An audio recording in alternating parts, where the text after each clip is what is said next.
It's another vintage day here in our world. I hope it's in yours too. I'm Ann Trotebas. If you don't know me, I am an absolute lover of all things vintage and try to inspire people to live their life. And if they want to wear vintage, go for it and seek out all those really cool things in the past that worked, which we have forgotten about.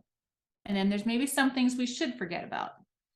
And today I am joined by my good friend, Paige Graham, who has the whole Southern view of all that kind of stuff. Hi, Paige. Hi.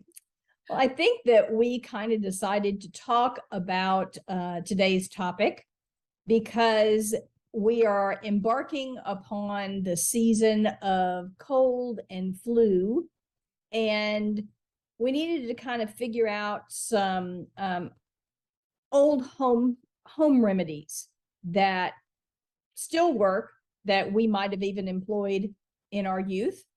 And just to maybe help ourselves along, if you can nip that cold in the bud before it gets bad, and lessen the number of days you have to suffer with it, then all the better.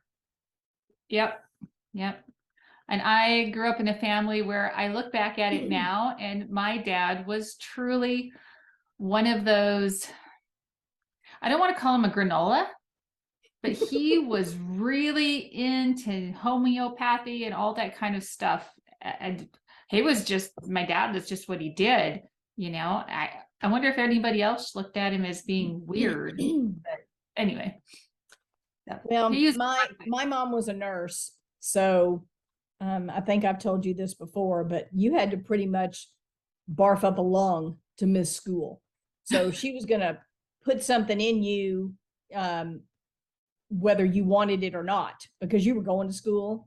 You know, death's door might be the only reason I would miss school. So, yes. Or unless you were contagious. Yes, she did check that fever. And I can remember her taking aspirin, because at that point in my life, I wouldn't swallow pills. Did your mom crush up aspirin in a Coca-Cola? Pop? Oh, no. Oh, no? Okay. Mine, that's the only reason I got Coca-Cola, is if it had crushed up aspirin in it. And so I guess the first time I ever tasted Coke without aspirin was a whole new experience for me. Didn't your mom give you baby aspirin? Oh, yes. Like baby aspirin, but I liked that too much. I could get in trouble with that. Yes. I can remember the little container of what was it, St. Joseph's baby aspirin being way up in the top, on the top shelf in the kitchen. And it's no longer called baby aspirin anymore, if you have to go find it out there, by the way. Oh, what's it called? Just low dose or something like that. I'm sure something happened, and something happened somewhere. Someone misbehaved, and now the rest of us can't find it anymore. But it was orange. Was yours orange flavored? Yep. Yum. I know, but you know, once I got past the baby aspirin stage, she would try and get me to take a real aspirin, and it was always Anacin. I don't know why, because most people take Bayer, but it was Anacin. Yep. So, but when I was looking up some of the old remedies, I saw that, and one of them reminded me, because it talked about using steam to help open up your sinuses, and to maybe put some drops of eucalyptus oil in it. And when the steam came up, make sure that you had a towel covering your head, put your head over the pot that you had boiled the water in, and just inhale the steam. And it just reminded me of that movie Crocodile Dundee, when he did not understand what the guy was doing. He thought he had a sinus problem, and the guy had actually been snorting cocaine. And instead of eucalyptus oil, the guy he got some boiling water, and he poured it over a bowl. And he said, no, this is really how you should do it. And he put the cocaine into the boiling water. And he said, now put a towel over your head. And I just kind of got the giggles, because I thought, oh my God, imagine how much money he, unbeknownst to him, just dumped into that pot of boiling water. And I thought, serves the guy right, but pretty hilarious that the first thing I find is eucalyptus oil and steam to help you open up your sinuses. Oh, that my dad would have been so all over that.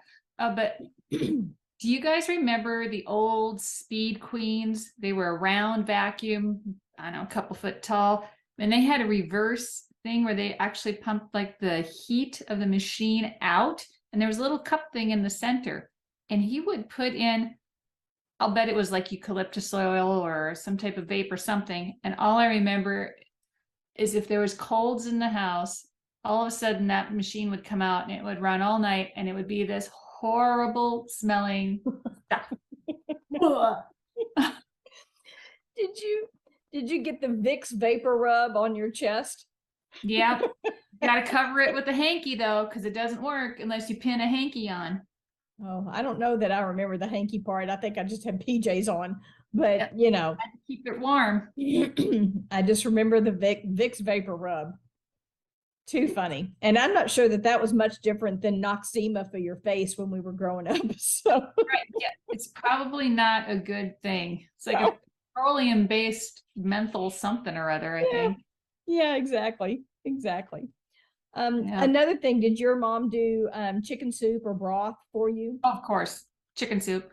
Yep. Chicken soup, broth. Campbell's, not homemade, Campbell's. Campbell's. Well, I was introduced to, it was my introduction to beef consomme in the can. That does not sound good. No, with dry toast. I know, my mother was heartless. You should not enjoy your time off from being sick. Okay. It was like, this is how bad the food's going to be, so you want to hurry up and get well. And go back to school, which is what she wanted to begin with. But they said that one of the things that's really true about chicken soup, whether it's canned or homemade, is that so many of the ingredients are things that are antibiotic, antiviral, like the garlic or the onion. They have those properties, and that's stuff that's in there. Plus the broth itself will keep you hydrated. So, and that's one of the things I always say when you have a cold, is that even though you don't feel like it, you've got to stay hydrated. So, you know, drinking water was not always, you know, high on your list. So if you could get someone to have the chicken broth or chicken soup, I guess that was a way to help them stay hydrated. As soon as you said the thing about garlic in the soup, again, my dad, you know, he's all about trying to be healthy, and he had terrible sinus issues. Well, he had a lot of health issues from the war, but he would take cloves of garlic, not just one or two, cloves of garlic, and put it in his soup. Oh. And my dad was a walking garlic machine. He was never going to get bit by a vampire. I can No. No, I would not say so. Yuck. But you know, it probably helped him, you know. Yeah. There are just some properties. I mean, when you think about it, anything that they have come up with some type of medication in pill capsule form, it had to have come from somewhere in nature. So these were just the natural remedies that they now put in a pill that's supposed to help you get well faster. Yeah, somebody's making money on that. Somebody is. Not necessarily be the true thing that you're getting in there, unfortunately. The original all natural is the best way to go. Yeah, I agree wholeheartedly. Butts with it yourself. Yeah, and the tea, did you have to drink tea with honey and lemon in it? Rarely. My dad did a lot. We did not drink. We would drink warm orange juice. Okay, that's the first time Warm I've heard tang. that one. Well, tang. It would have been tang. Warm tang. Yeah, that's the first time I've heard of that. Ooh, you should try it. Can Ooh, you find tang anymore? Do they have tang? I think so. Okay. Which makes me want to go off a sideline and say, did you ever make Russian tea? Yes, with the tang and the instant tea. Yes. And yeah, love that. Yeah. Probably when I was little, I really liked it. But then they made grape tang, and I was like, no, tang is orange. That's the only kind of tang that's supposed to be in existence. But but they say that the honey in your hot tea, because honey is an antibacterial, has antibacterial properties, and the thickness of the honey traps the bacteria and kills it, but it also helps the soreness of your throat. Well, I'm all about the, hot brandy and honey and Really? yeah. I'm so shocked to hear that. A hot toddy, really? Yeah, I didn't get that from my family. I got that later in life. Well, I can remember for cough suppression, my mom might put a little brandy in my honey lemon tea. And I'm not sure if that was actually for me or so that she had the excuse to take a nip herself, because I had the poor pitifuls and she was tired of listening to me all day long with them. So that may have been her own reward for having put up with me all day. Poor pitifuls. I can just see the little princess you with your poor pitifuls. Oh yes, I was really good with the mom. Yep, I was pretty good with that.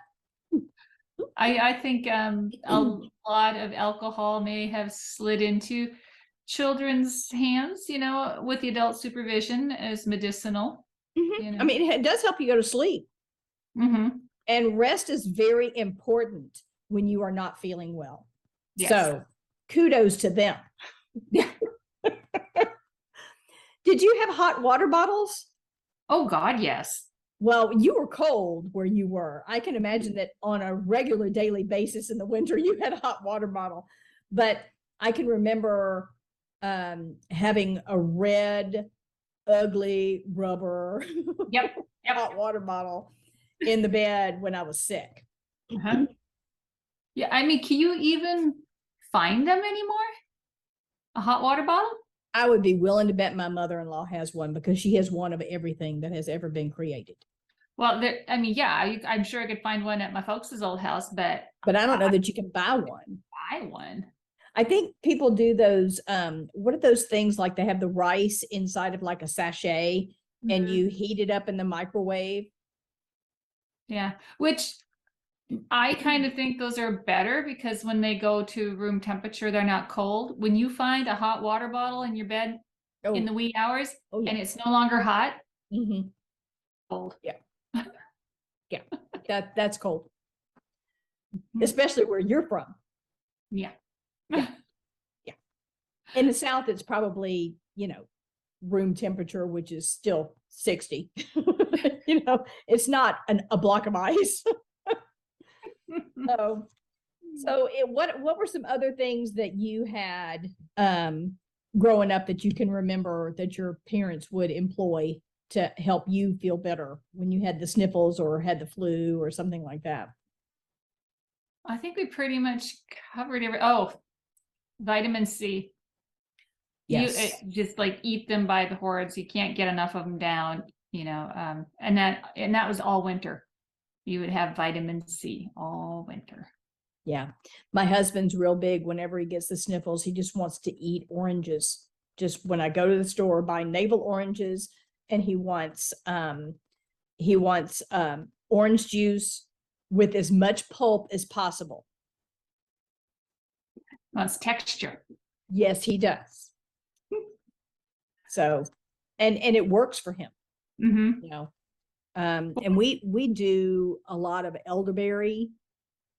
Absolutely believe in elderberry like nobody's business. You get one little tickle in your throat, you put that in your coffee or what have you, and it's gone. Yep, that and zinc. Zinc was another thing. I think at health food stores they have like lozenges that are in Texas we called them zinc E's, was what it was called, and it was elderberry and zinc in what looked like about the size of a sweet tart, not the big monster ones that we used to buy that were 2 to a pack, but like the little ones, the little ones in the roller. Those were not bad. Zinc by itself is very difficult for me to deal with, but you put the elderberry with it and I can put it in my mouth as a lozenge. That'll work. Yeah, and lots of licorice cough drops, I remember.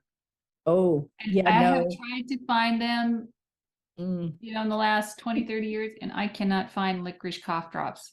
And yay. Yay Oh for no, that. so good. Oh God, it was No. like candy. No. Do you remember sucrets in the little Yep. tin? Yep. And we used to save the tins to put safety pins in, or bobby Oh yeah. pins or something like that. Yeah. And sucrets were too much like candy. So that I was don't even probably know not a if they're good thing. around anymore. I have not seen secrets. I have seen Ludens, you know, Ludens Yeah, cough Ludes. drops. Yeah, I've seen those in the little box, Mm-hmm. but I haven't seen secrets in a long time. Yeah. I've Hmm. been very fortunate, and I was reading a little snippet out of the Household Discoveries book about colds, and it Hmm. said that you should take, you know, hot baths to keep your pores open, so you won't get a cold. And I look back at it now, it's like, yeah, I didn't get a lot of colds when I was, you know, getting a little bit older, because I would take hot baths like all the time, and I still do. And I won't get a cold like every 5 to 7 years, but when I went down, I would go down hard. Hmm. And the other thing that I think staves them off for me is that elderberry. I Yeah. had a doctor that swore by it. He says, put these drops in your coffee every day. He says, I've been a doctor for I don't know, forever, and he's never had a cold. Yeah. There is another thing that I used when I was in Houston, because in Houston, everything blooms like all the time. And I was allergic to something. I don't know what it was. We could never identify. And I got colds all the time, just always seemed to have sinus problems. And a friend of mine was very much into herbal stuff. And she said there's some stuff called colloidal silver. And she said, go to the health food store, get that.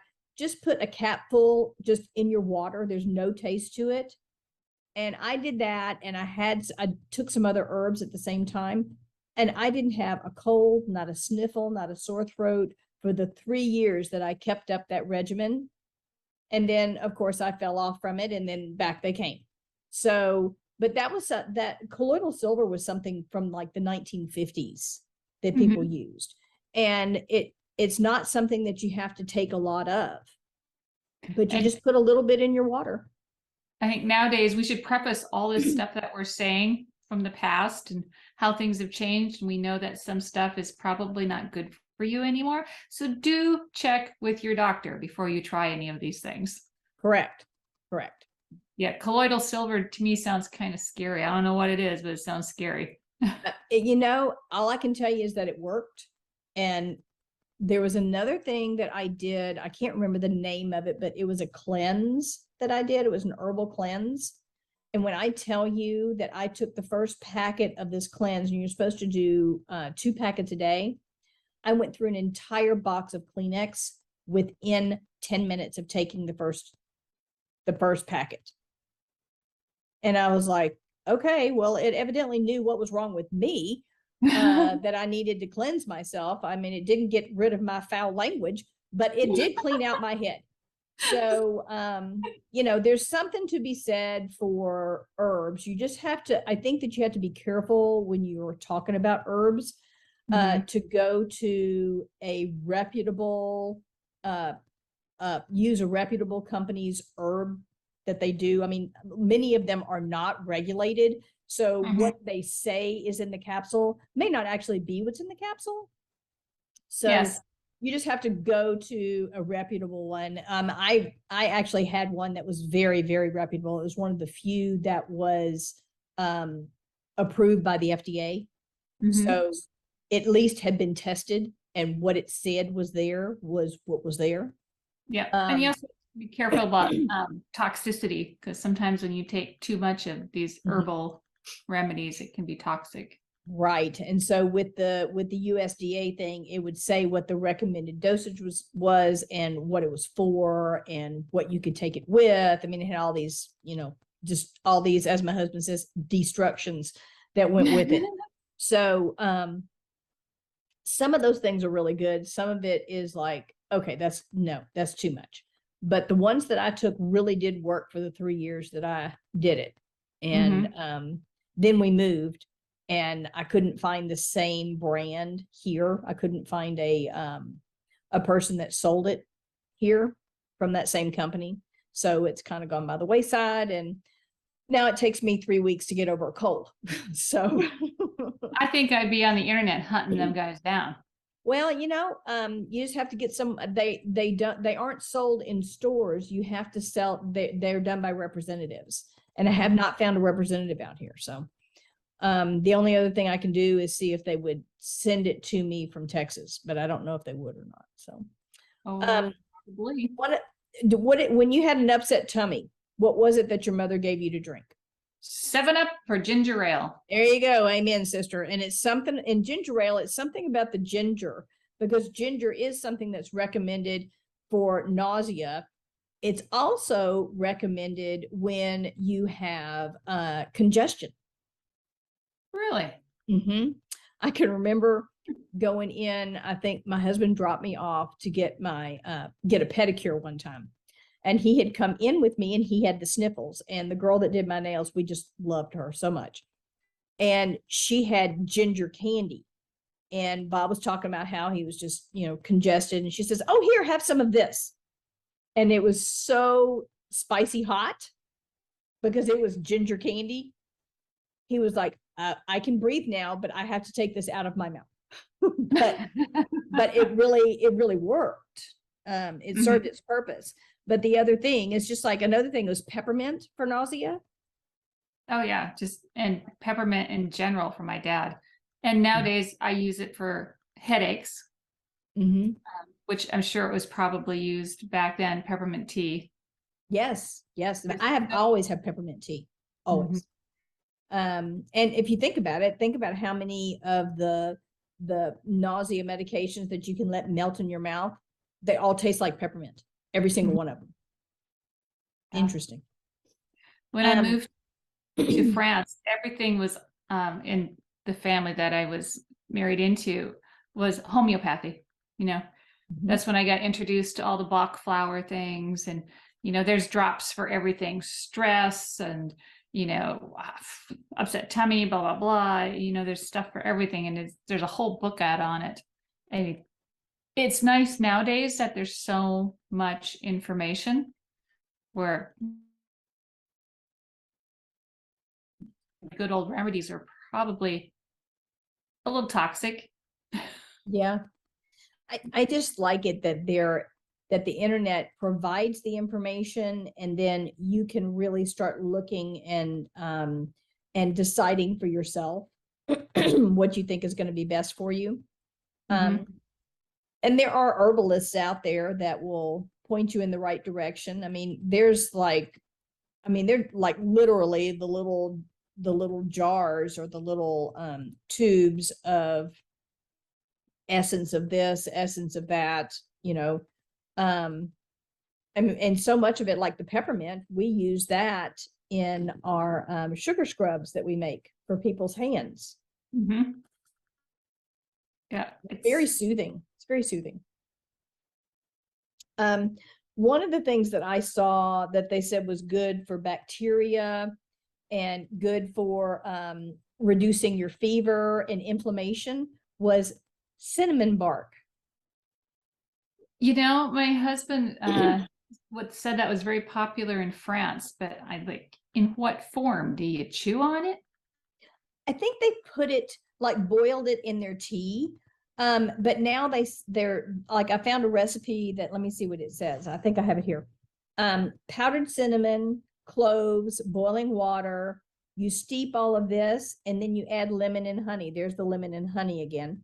But you add all that together. So even the powdered form of cinnamon, if it's pure cinnamon, if it isn't some, imitation something another, that it's supposed to be really good for that kind of thing. Now, some people are allergic, like to things like cinnamon and nutmeg and things like that. So, all of those things have to be taken into consideration. But the fact that it does so many things, inflammation, fever, and it's antibacterial, that's kind of a big deal. That's like a trifecta in one thing. It sounds like mulled wine to me. It smells like what? Sounds like mulled wine. It has all the ingredients for mulled wine. Throw in It some orange does. slices and some wine, baby. And who were you talking about had to find alcohol to put in stuff? Look at you with your mulled wine.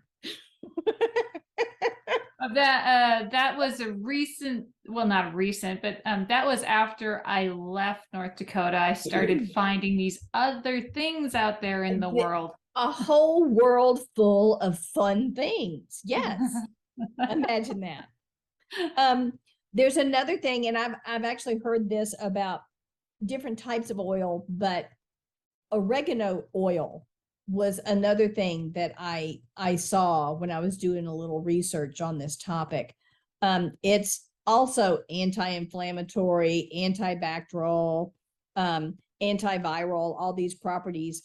I'm just not sure what you would do with it.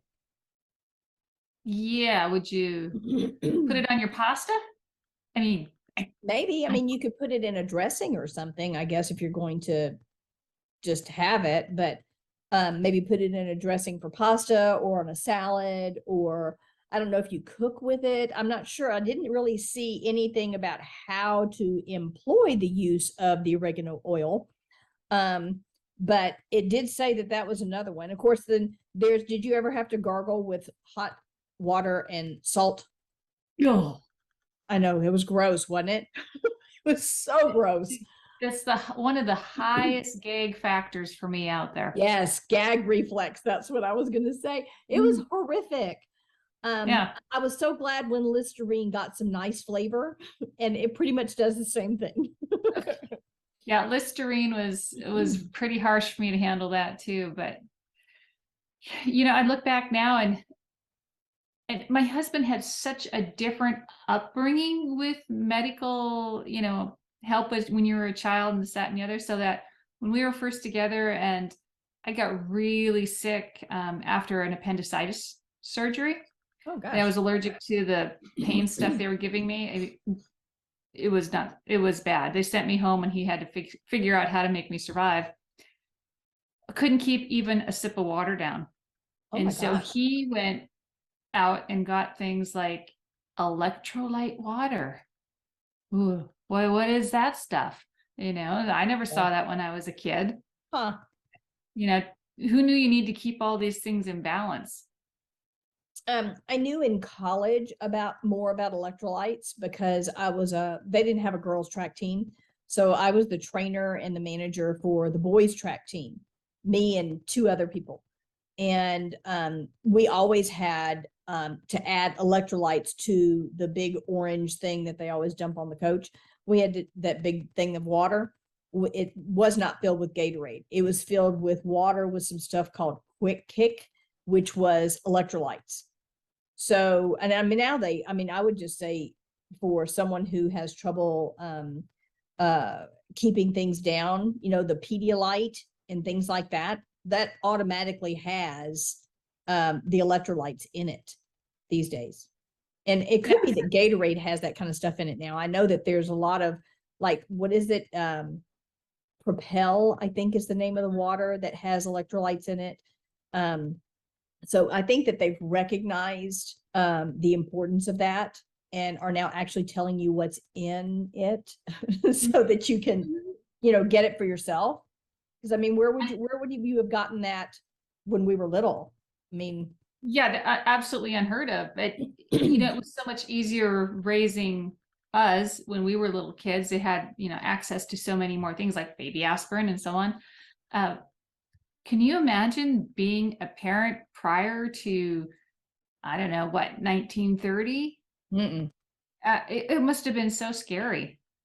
I mean, anybody just getting the measles was scary. And now, you're inoculated for that stuff. So, well, some are and some aren't. And, that's whatever works best for you as you're living your life. But I remember going through all those shot lines at school, and it wasn't those fine, super, thread thin needles like we have nowadays. It's like, did you put me in now? I didn't feel that. Those buggers were like a nail. Well, we had the one that was like round, and it had like 5 different little needles, and it gave it all to you at once. I still have the scar. I mean, it was like a brand or something that was on my arm. And I had a friend of mine who really keloided. And so that, the scar tissue that you get when you that sometimes people get, like you can get a cut and yours heals fine, but someone else will get one and it heals really lumpy. Mm-hmm. So the scar tissue forms is keloid. And so she had a huge like knot where this inoculation from at school was given to her. So wow. And I don't know that anybody does that anymore. I think now you just get a shot. Yeah, everything has changed so much, and it's, I would like to think so much for the better. Yes. That all depends on a lot of things, but as from the perspective of a child, it's really gotten better. Yes. I do think I still prefer, instead of putting a bunch of man-made stuff in my system, I would prefer to go to the more natural way of doing things. Yeah. Like one of the things that I had no idea about, and I actually like this fruit, that kiwi has more vitamin C than an orange. Ooh, and I like them so much better. I know. It's like having strawberries. Yeah. Because they taste like strawberries to me. So when did the ability to have such access to so much fruit really happen? Because there again, that was another thing that was in short supply. Well, especially in short supply where you're from. I mean, where I'm from, growing season was year round.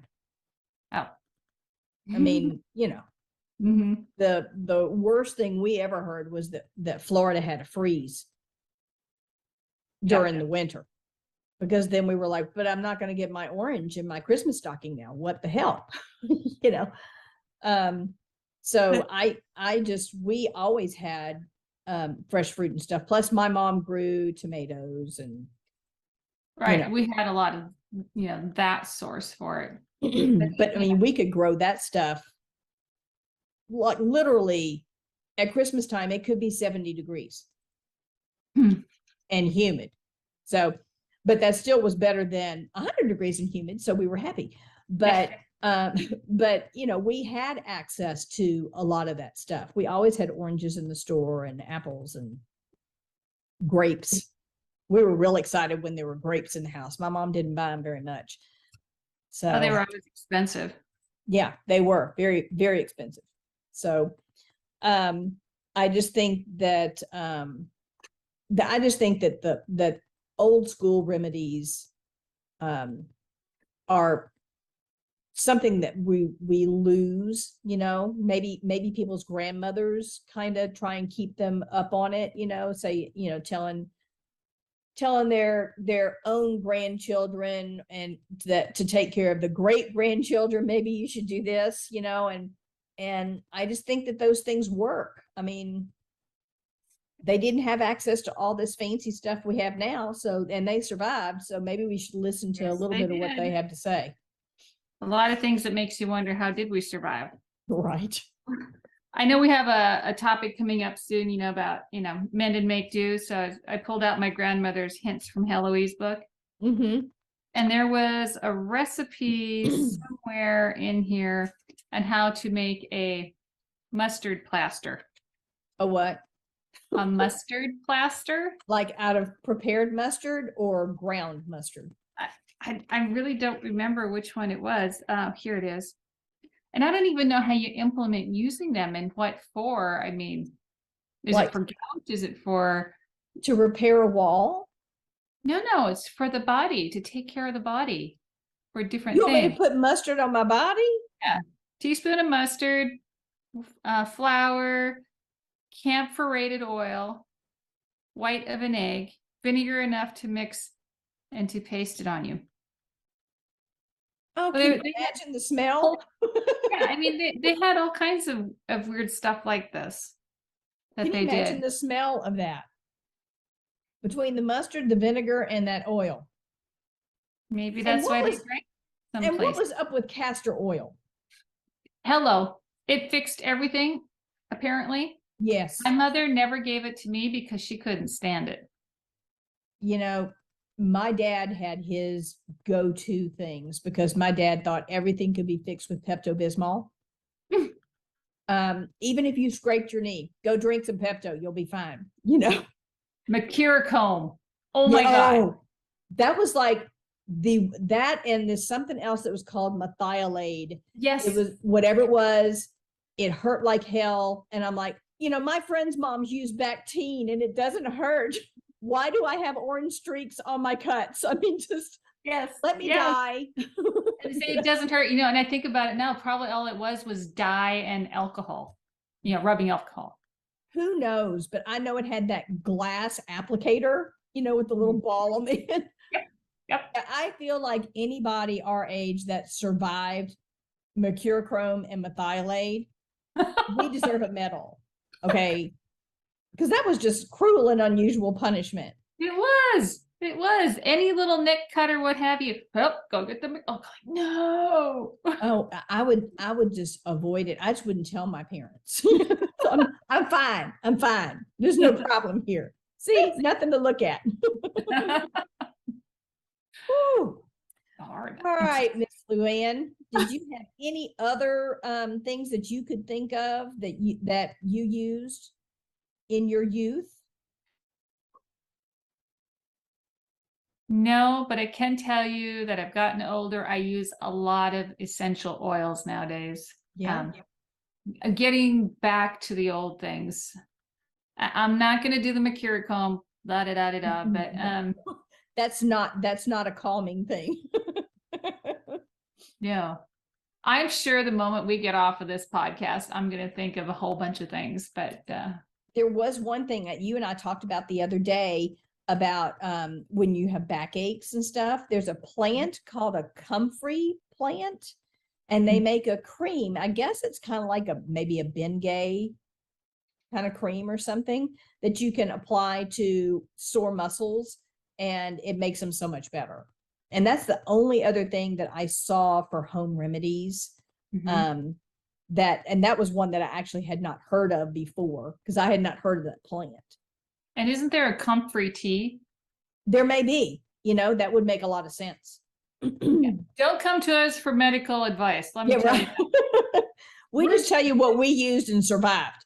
Yeah, we're just talking about past experiences and things we've heard of. And don't try it. Yeah. Don't try this at home, kids, unless you check with your doctor first. Yeah, get some professional advice, but yeah. So, Miss Luann, do we have a challenge for these people? Oh, Lord have mercy. That's my usual response. You have one?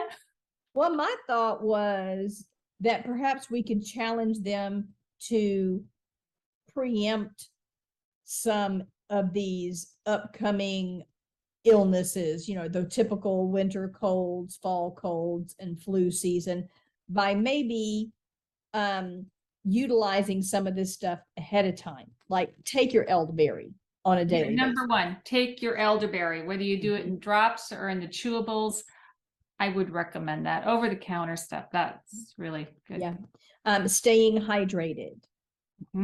That kind of stuff, because by not being hydrated, not having those types of things in your system, do some vitamin C. Go grab some kiwi. It's really good stuff.